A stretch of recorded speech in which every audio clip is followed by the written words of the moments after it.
సంఖ్యలతో వారి గనులను బంధించుటకును. స్తుతించే సమయంలో ఇక్కడ ఏం కనబడుతుంది అని అంటే, అన్యజనులకు ప్రతిదండన చేయడం, ప్రతిదండన గురించి, మనం ఇతరులను శిక్షించడం గురించి ఇక్కడ జ్ఞాపకం చేస్తూ ఉన్నాడు. ఈ విషయాన్ని మనం జాగ్రత్తగా అర్థం చేసుకోవాలి. ఎందుకనంటే ఈ కీర్తన రాయబడింది దావీదు కాలంలో. ఏ కాలంలో? దావీదు కాలంలో దేవుని ప్రజలైన ఇశ్రాయేలీయులు ఉన్నారు, యోధులు ఉన్నారు. అదే విధంగా అన్యులైనటువంటి ఫిలిస్తీయులు, మిగతా తెగ వాళ్ళు కూడా ఉన్నారు.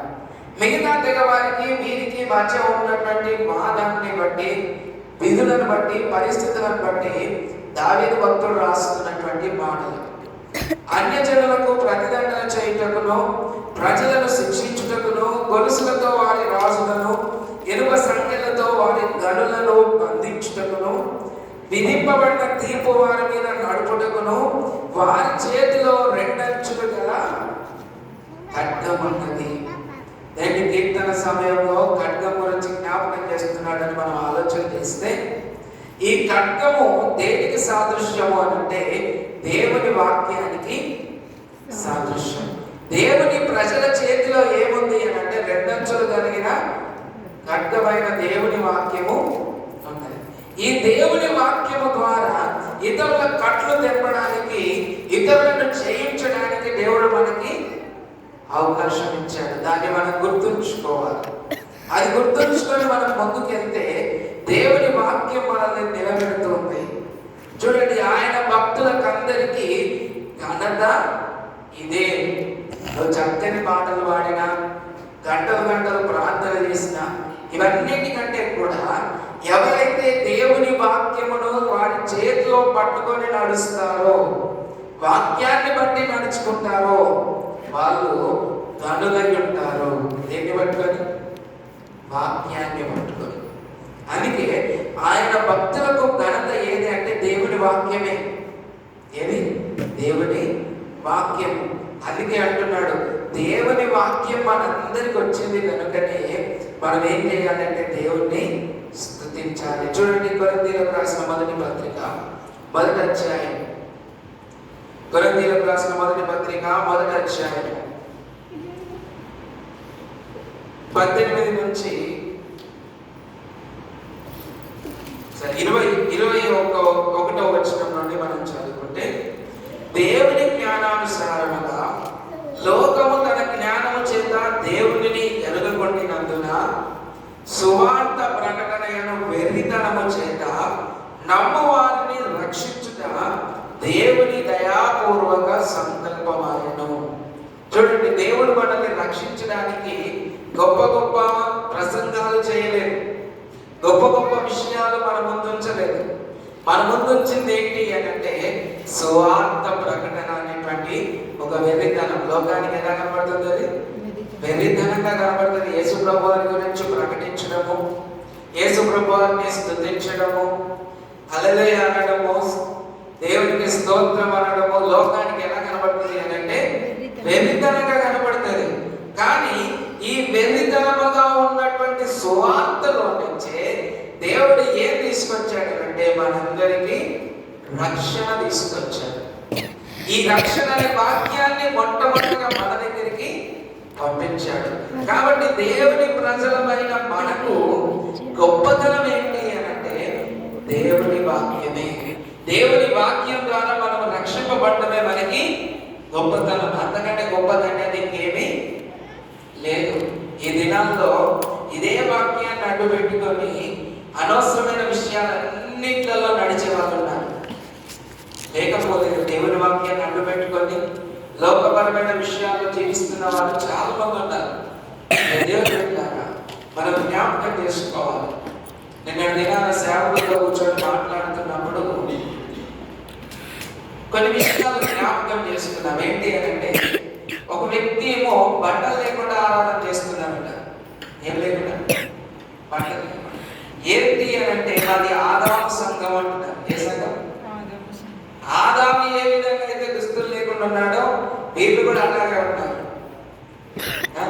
చూడండి, పేరును బట్టి వారి విధి విధానాలను మార్చుకుంటూ ఉన్నారు.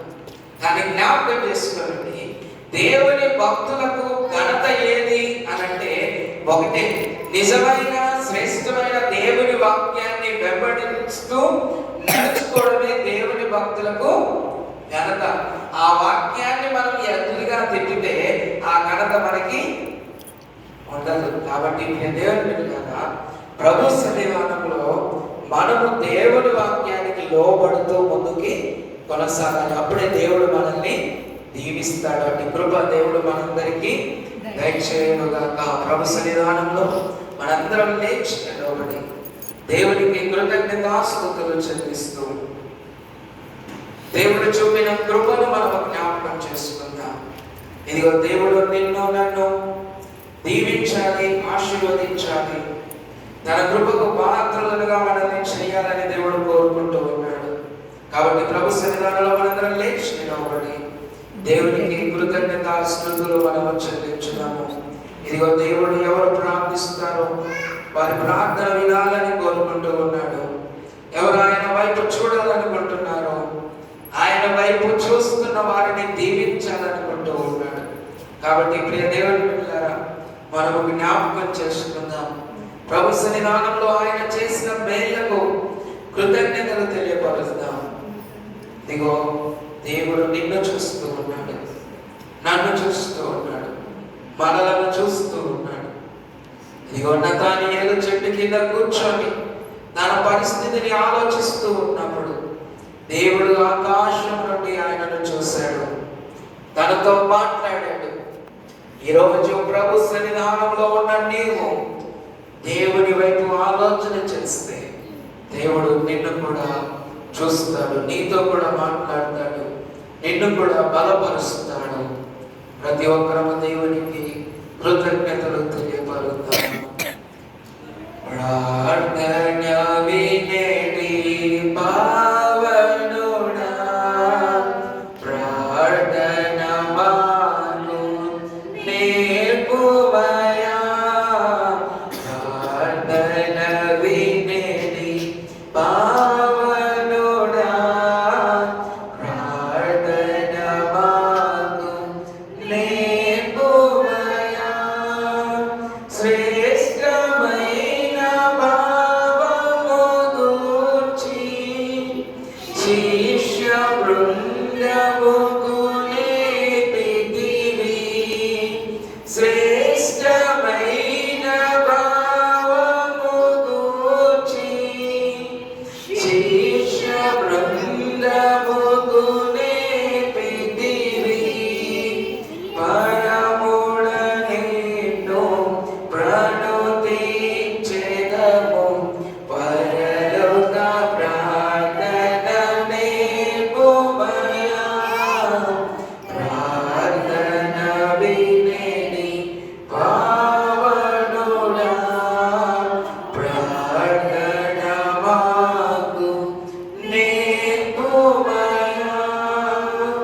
అవును ప్రియ దేవుని బిడ్డలారా, దేవుడు మనలను చూస్తూ ఉన్నాడు, మన ప్రార్థన వింటూ ఉన్నాడు, మన ప్రార్థనకు జవాబు తెచ్చేవాడు. అటువంటి దేవునికి మనము కృతజ్ఞతాస్తుతులు చెల్లించుతాం.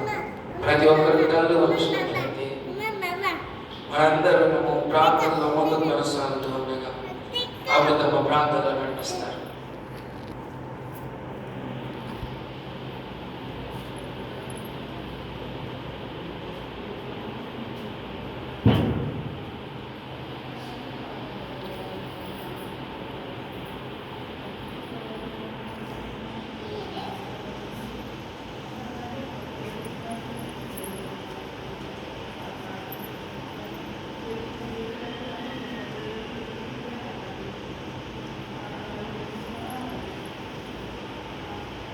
ఆమె అదేవిధంగా స్త్రీల నుంచి